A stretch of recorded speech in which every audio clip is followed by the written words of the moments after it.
Sehat, Nduk, Winong. Pak mati ya. Alhamdulillah sehat, Pak. Alhamdulillah. Kegiatanmu poso ngopo ae? Kegiatannya puasa, nge-gym.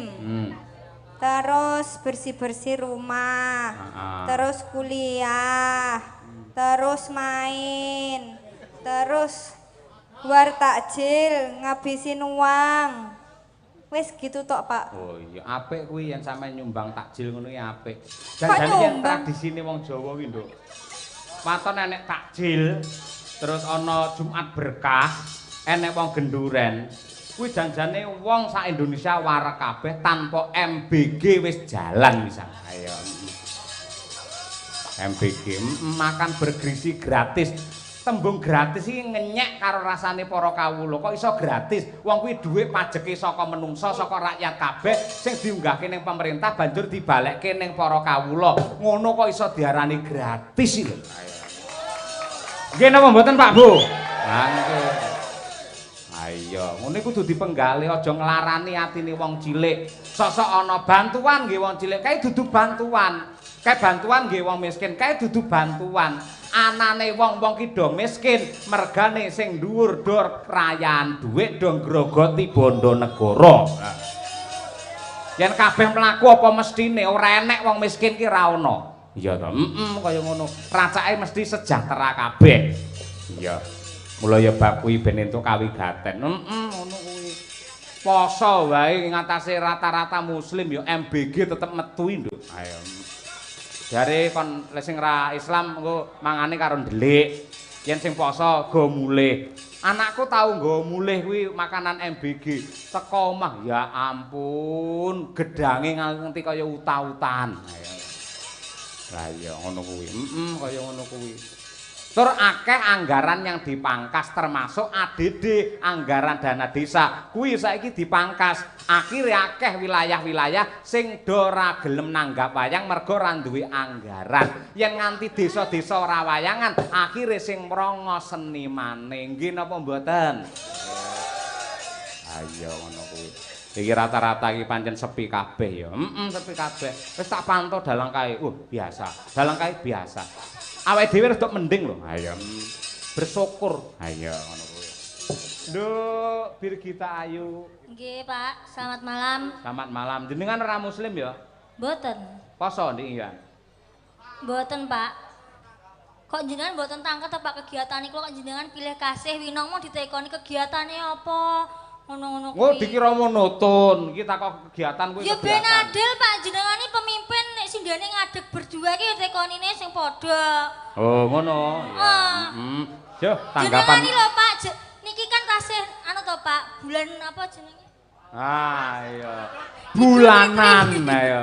Idul Fitri jenengan iki padahal kemarin ijik minta maaf karo aku saiki wis nggelani aku terus jenengan gumun aku. Sik to lek nggelani kowe babakan apa? Lah tadi kan itu menimbulkan iri, Pak. Lho Pak timbul meneng ae kok ya. Ngono sampean iso cerewet. Timbul maksudnya ki apa ya? Muncul. Muncul. Oh iya. Wis Cahayu Birgita, Nggih. selama kowe iki poso ki kegiatanmu liyane turu ngopo? Karaoke, Pak. Karaoke. Nang nggon apa? Ya ning omah to, Pak. Kafe. Ora ning omah lah wong gak nyinden, Pak. Pak aku engko lali dadi aku latihane karaoke, Pak. Tembange apa lek karaoke? Oplosan, Pak. Poso-poso oplosan. Ayo ngono kuwi. Ya ora apa-apa. Kegiatane nge-gym, olahraga lah ora keri to. Mboten, Pak. Oh, Ibu Kesi barang dingin tak jak nge-gym. Ayo ngono kuwi. Apa nggih, Pak? Oh, nge-gym. Di mana? Hah? Di mana? Cedak omahku nggen apa jenenge etanku kae ning perapatan enek nggih nge-gym. Oh, berarti jenengan angkat besi, angkat beban. Enggak, ngangkat Bu Kesi kuwi lah aku. Ayo ngono kuwi. Ayo mau nembang apa berdua untuk keluarga besar? Ayo nggih. Sik tak waose Pak Dalang Sugeng Makarya nyuwun lagu Sesideman katur Bu Sri Andreas sarta Bapak Andreas. Sing ndek nate nanggap Dalang Yoga sinden untuk souvenir pirang-pirange lho. Berarti nanti ya untuk souvenir, Pak. Kowe iso takon kowe jane sinden apa kere?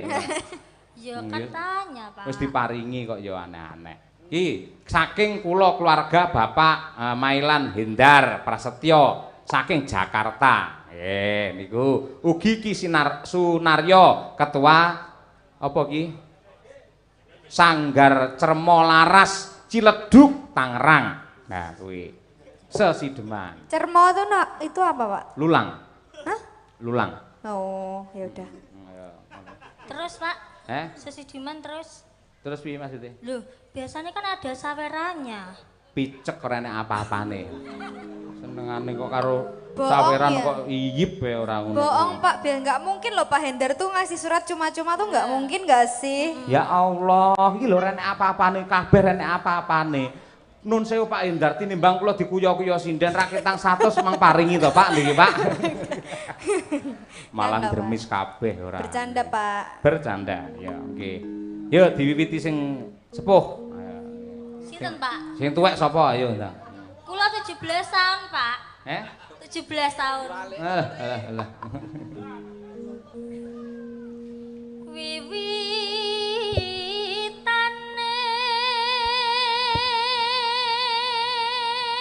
Nderek sapa, Nduk? Handerek sang peke.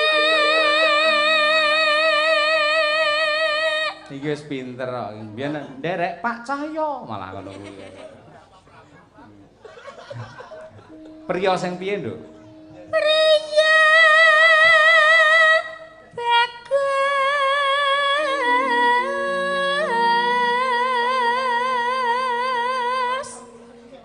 kang olah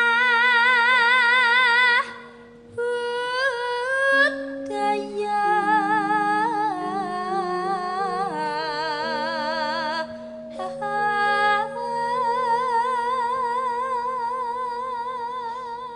Sowan nang ngendi cah iki?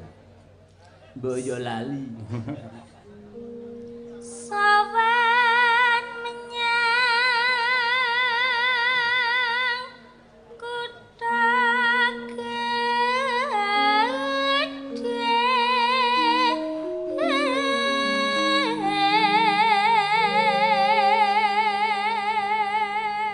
Hup, oper Ariel Tatum.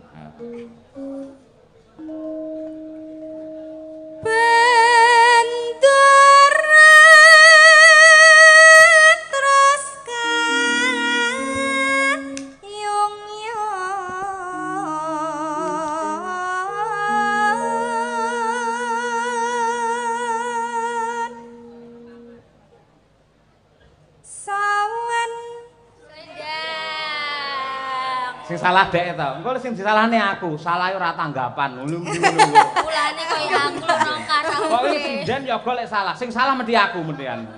Salahe sepi. Kok dibong to, Pak? Selendang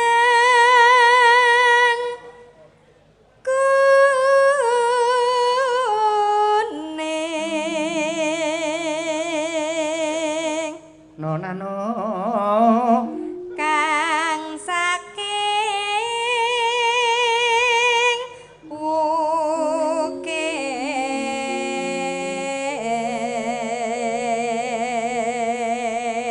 Hup, bir kita. Suara kurang permana ning wasisa ngumro.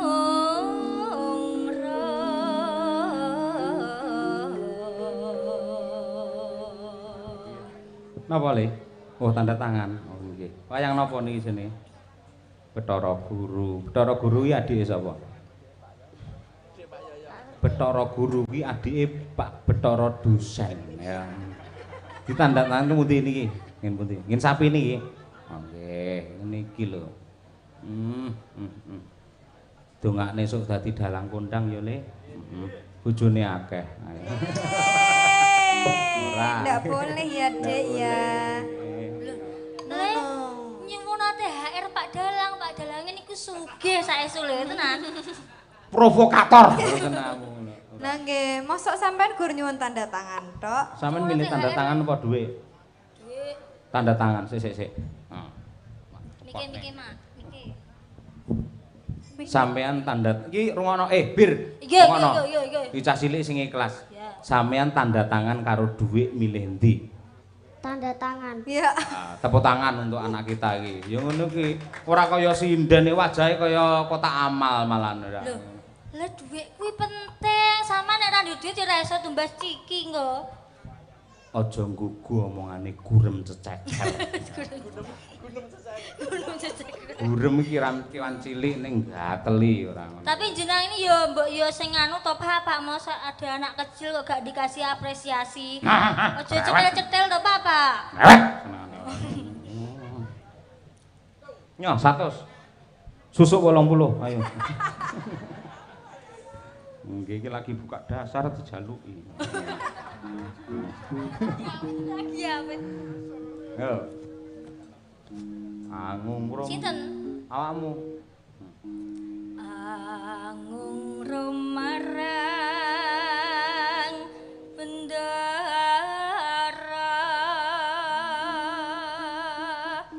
Nano. Tiasu lestia pijer ngincangake halis. Masuk berdua. Terus tresno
Atur uninga dumateng sedaya para lenggah, kadang-kadang pengrawit Madangkara menika rata-rata alumni isi Surakarta sarjana seni. Masa? Klebet ingkang ngasta demung nika piyayi saking Boyolali sing agem kaca tinggal. Kuwi piyayi Boyolali. Tak kira Pak Tristuti kuwi. Kaca mripate sami niku putranipun Ki Suryanto Karanggedhe. Lah iya, sedaya menika para alumni, para guru-guru. Ha iya, Mas Raja Malaya ning isi. Ning isi Muhammadiyah ha iya. Ora enak ya, ora nggih. Mangga, sapa mau terus e? Mbak Bir. Kowe. Oh. Maaf ya, Pak. Apa? Lali. Ah iya biasa. Sampean sih sepi. Iya, kena tok kena jangkrik iki. Urip ana kutha gedhe kowe tak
matur sembah nuwun menika wau pamundhut saking keluarga besar Bapak Hindar Prasetyo saking Jakarta sampun kula aturaken. Ya. Yo iki ngaturake genduk Niken Salindri men ngubengi panggung ya. Tapi Mas pelokipun Mas Dar. Kok kaya apa? Kur nangis sajroning atiku.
Nyuwun tepuk tangan yang meriah untuk Niken Salindri.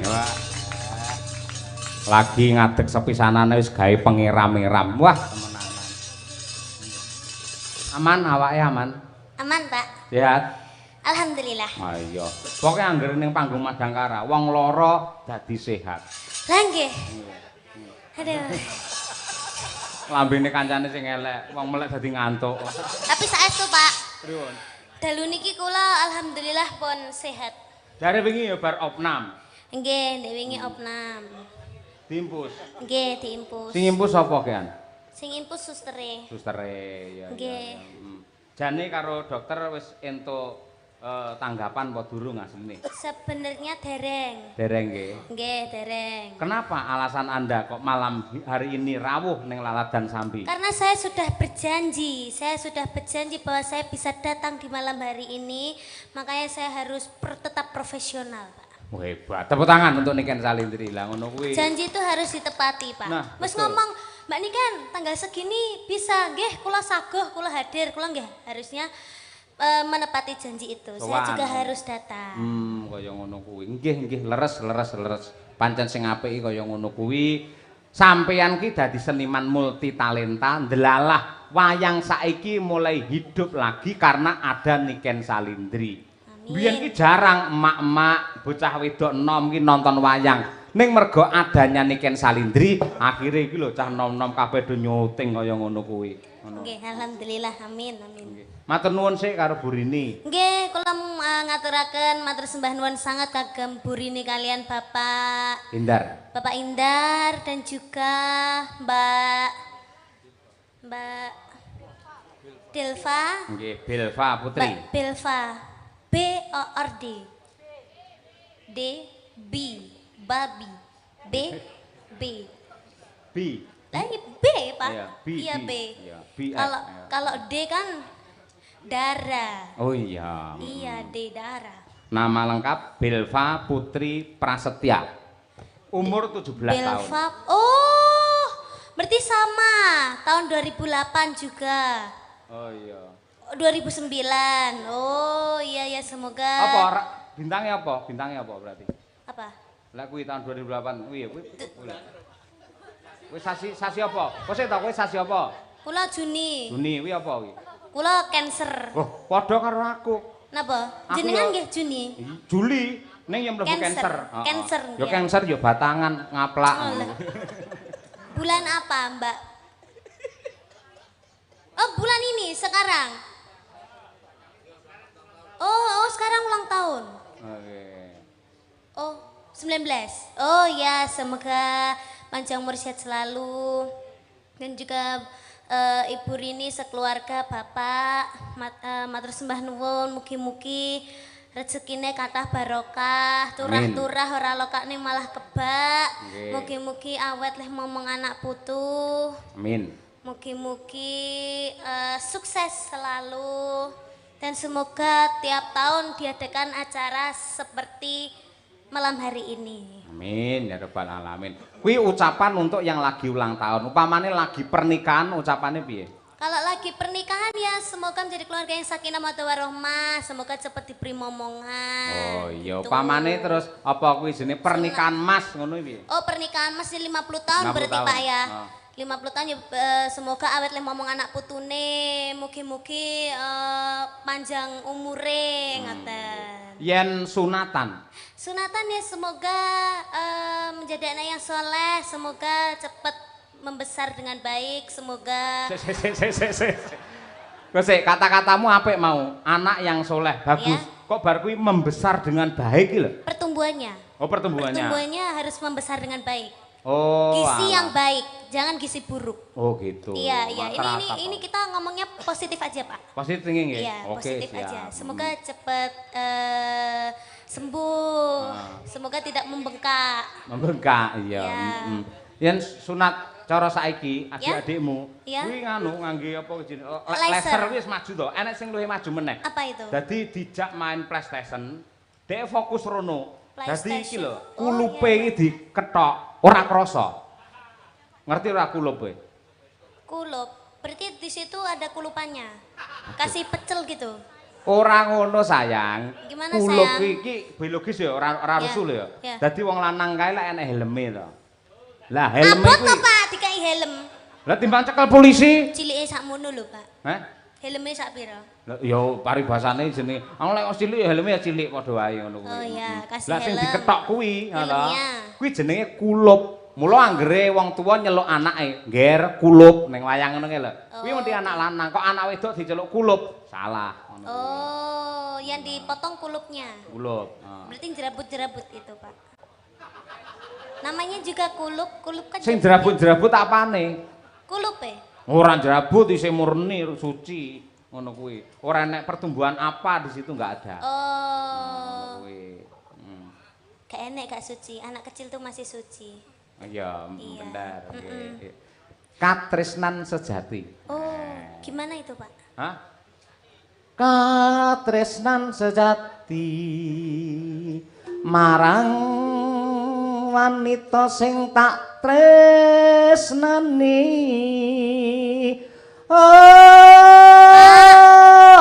Oh, imsa.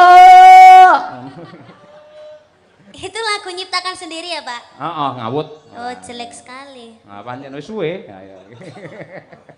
Ayo, coba. Oh iya. Untuk menumbuhkan rasa cinta keluarga Bu Rini, Pak Endar, semoga selalu menggunakan katresnan sejati oleh Amin. Niken Salindri. Oke, yuk, tecaos.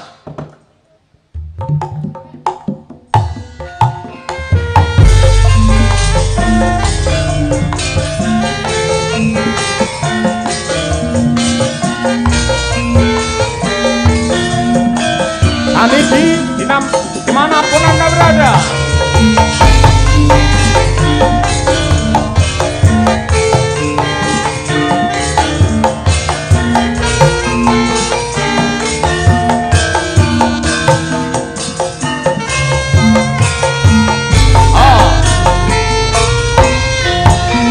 Janji tresnati sakseni lintang-lintang ing tengahing lengi hati kangen asmara Gusti kula paringan rembulan ning wayang wengi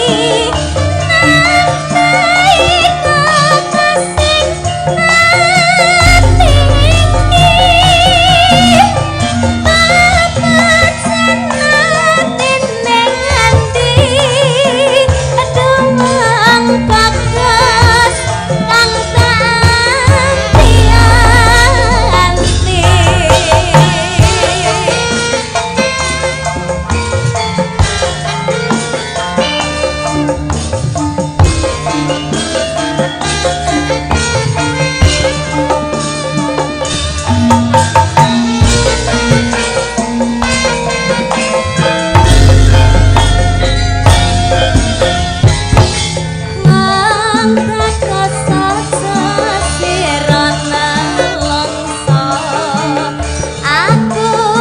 kakasing gendang tresno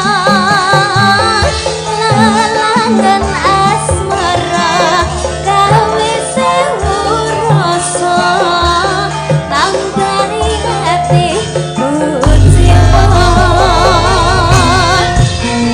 kang mas tantram hatimu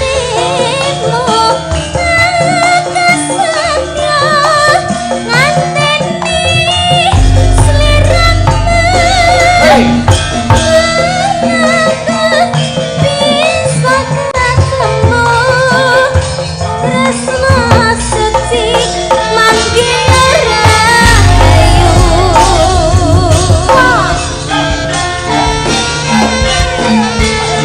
Selamat sukses Bu Rini Endar keluarga. Salam hormat Bu Tri Andreas dan seluruh para penonton yang berbahagia.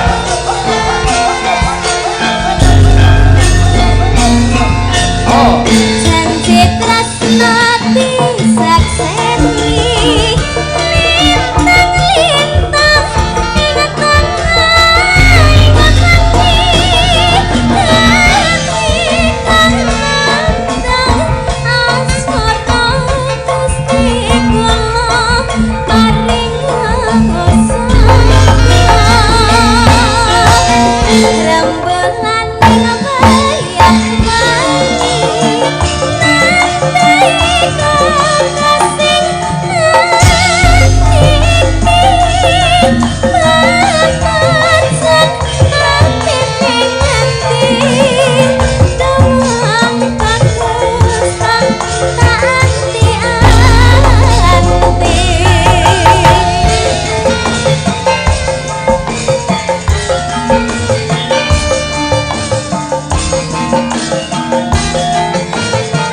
Samku bareng sing nembang niken Salindri walah kaya jebol-jebolo.